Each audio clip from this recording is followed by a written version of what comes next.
To Los Angeles now, CNN political commentator and Democratic strategist Dave Jacobson. Also with us, Republican strategist Charles Moran. So thank you guys for coming in. Thanks for having us. Okay, the Republican lawmakers, they came with a plan, and it literally included the accusation, liar, liar, pants on fire. Here it is. The majority party's star witness on the president's compliance is a guy who broke compliance laws himself. When you fail to pay $1.4 million in taxes to the U.S. Treasury, was that out of some blind loyalty to the President of the United States? You did it for you. This is all about you. This is all about this Twitter feed. You indicated that you had contracts with foreign entities. How could you give your client legal advice when you're not even considering whether it's legal? Liar, liar, pants on fire. No one should ever listen to you and give you credibility. It's sad. Charles, yes, it is sad. But tell me, why did Republicans not defend their president? Not one word, not one Republican came to his defense. Good to see you, John. Factually, because they don't necessarily need to.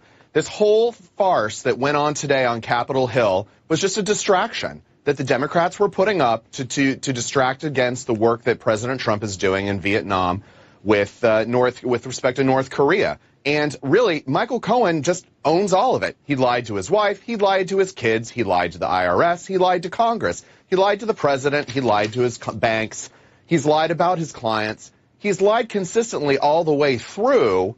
And really, at this point, you know, the Cohen testimony is so tainted that there's really no reason for him to be even going on Capitol Hill except to be a distraction.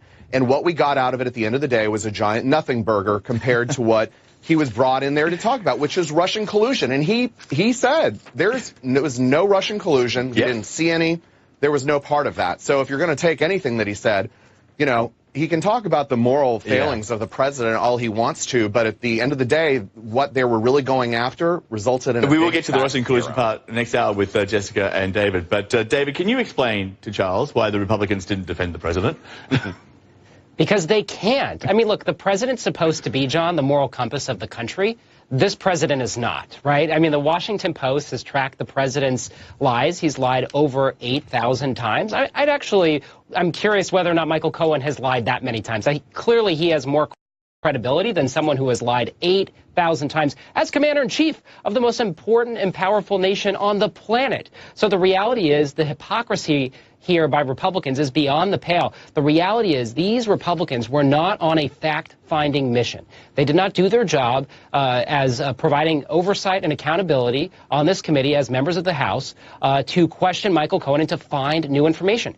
Democrats were fact-finders. Democrats were trying to get to the truth. They were inquiring various issues, whether or not the president broke the law, which potentially we found out is a possibility. And we also found out information like the fact that the Southern District of New York is now investigating the president, which is an entirely different investigation that we didn't even know about earlier this morning until Michael Cohen testified. So the reality is there was a lot of new information that came out of this sort of earth-shattering, historic testimony that we saw from the president's fixer. The reality is Republicans politicized this issue. This testimony, Democrats were trying to get to the facts. You guys obviously watching different planets television. Okay, Cohen's opening statement took a sledgehammer to the president's character. Here's part of it. I am ashamed that I chose to take part in concealing Mr. Trump's illicit acts rather than listening to my own conscience. I am ashamed because I know what Mr. Trump is. He is a racist, he is a con man, and he is a cheat. And to prove the president is not a racist, Representative Mark Meadows put on display Lynn Patton, a black woman hired by Donald Trump. That's what he said. You made some very demeaning comments about the president that Ms. Patton doesn't agree with. In fact, it has to do with your claim of racism. She says that as a daughter of a man born in Birmingham, Alabama, that there is no way that she would work for an individual who was racist. Charles, can you explain why the congressman's actions are demeaning, offensive, and racist in and of themselves? I think it's entertaining that you didn't finish showing the rest of that clip where Congresswoman Tlaib got into it with the chairman, Cummings, and really talking about, the rest of that statement. I mean, what this really comes down to is Democrats trying to, contain their flare-up of the Trump derangement syndrome that went on today. President Trump was elected by the American people. The referendum on President Trump that Dave is talking about has already been settled because President Trump won the election.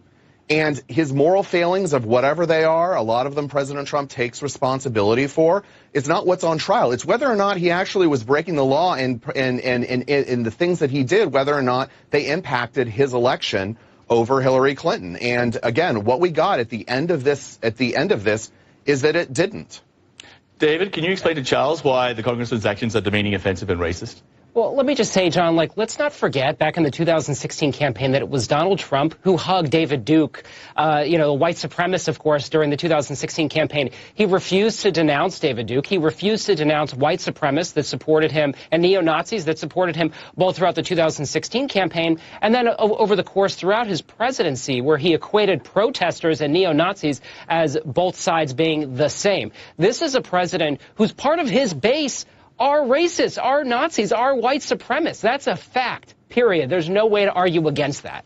Okay, and we should also know here, Cohen is the guy who did the dirty work for Donald Trump. He did it for a decade. Stuff like this.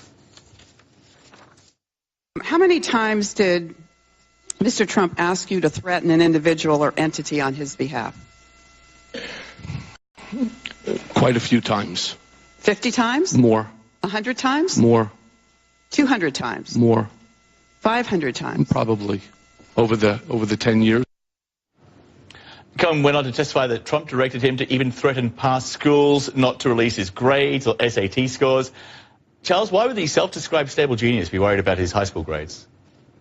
When you're, the practices that was just described there, using your lawyers to try to defend and contain your information, that goes on in Hollywood every day. And in fact, the mainstream media goes along with this. Sometimes they actually do what they're supposed to do and continue to try to investigate this type of work.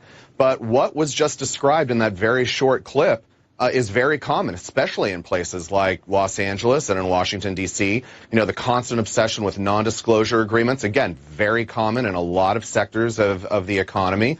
So, again, they're trying to dig into things that sometimes are just generally routine, and this is one of them. Dave, last word to you, because clearly you guys obviously saw different testimonies and different hearings. So how did you see this all wrapping up? Especially that last bit about Cohen, you being the threatener, the fixer, the kneecapper for Donald Trump. Well, look, I just want to go back to your last point, John. The fact is Donald Trump said during the 2016 campaign that he has a very good brain and that he listens to himself and he talks to himself and he knows more than the generals, right? And we saw that obviously a number of times throughout the course of his presidency. We see that every day when he does his, quote, executive time. And we see that, through his Twitter feed on a regular basis.